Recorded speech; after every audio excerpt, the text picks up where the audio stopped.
Thank you very much indeed. We know that 81% of young people around the world believe that the environment is one of the biggest issues for their generation. But we also know that they believe that they can make a difference. And today, you're going to hear from 9 young Californians about their work on climate change. You'll also hear about how they are creating international connections with their peers to design and promote global solutions to tackle a global problem.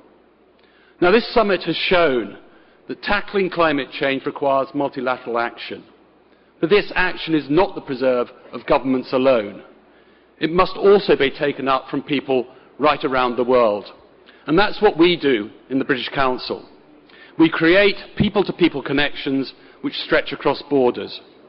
These connections provide the bonds which tie people from all kinds of community from right around the world together. They make individual action seem both less remote but also more effective.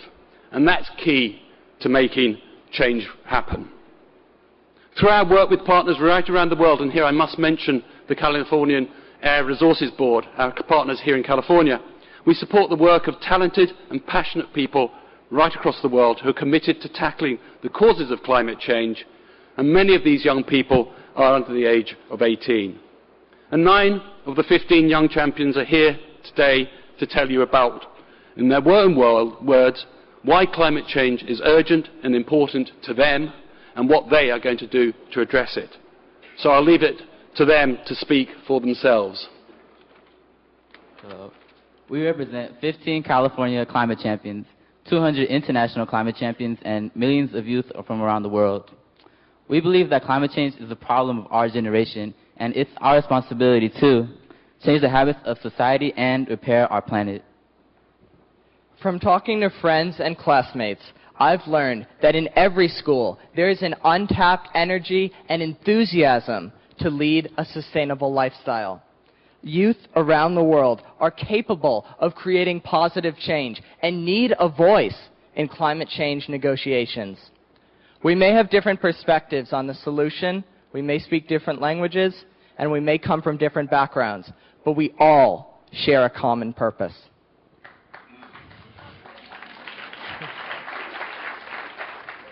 I have learned that I am not alone, and that by working together, we can inspire change.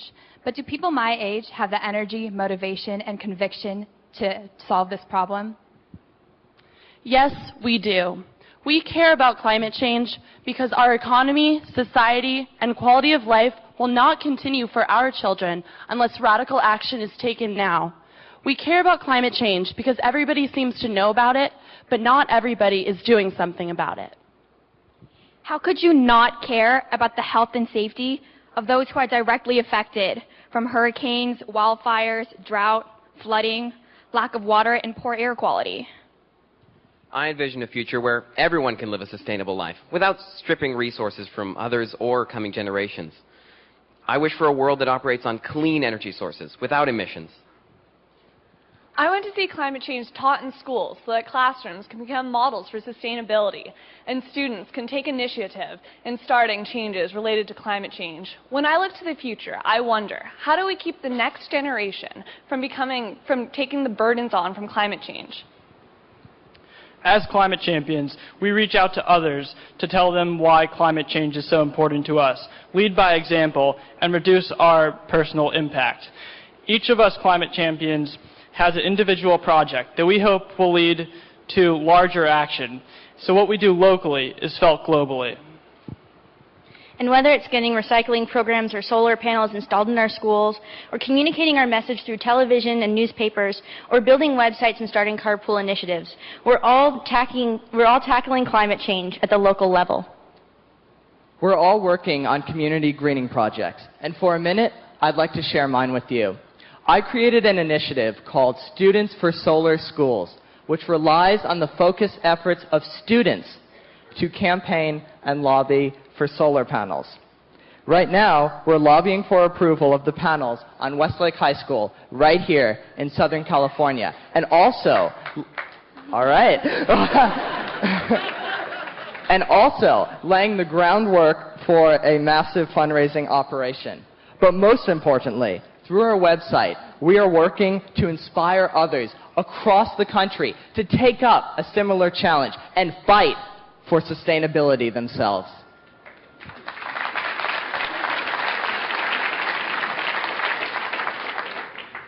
You are taking action too. Last night, you signed an important agreement to reduce emissions by protecting forests. You know and we know that no one person can do everything, but every person must do something, big or small. That means all of us and all of you. So together, let's figure out, what are we doing about climate change? All right, thank you very much.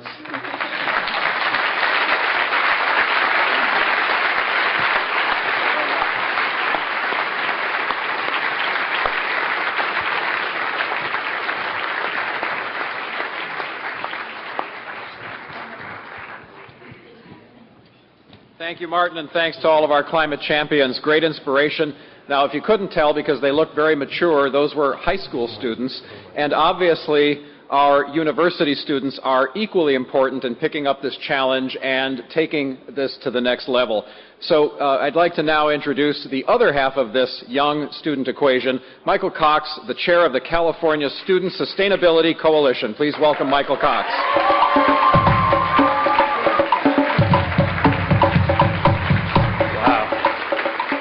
Hello, everybody. Thank you so much. It's a deep honor to be provided with this opportunity to address such a distinguished and committed group of global leaders. In particular, I want to express my profound sense of gratitude and elation to Governor Schwarzenegger for both his leadership on climate and for prioritizing the involvement of students and young leaders in this summit, both here in person as well as with the webcast co-produced with the University of California TV. Great strides are being made through this summit to effectively address the climate crisis, and I thank you all. I have a few brief, emphasis on brief, points for your consideration. Number one, we're living in extraordinary times, and I believe the climate crisis, like all the major crises created by our species and civilization, is rooted in a deeper crisis of values and the derivative manner in which we cultivate and allocate human capital. Number two, the vast majority of human capital is allocated in the sole pursuit of an economic bottom line. As a result of that process, we've externalized a tremendous amount of cost and risk, socially and ecologically, onto the greater system. And now, we are now witnessing a lot of that risk coming home to roost.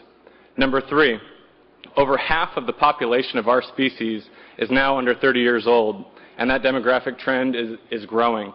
We literally are the rising tide.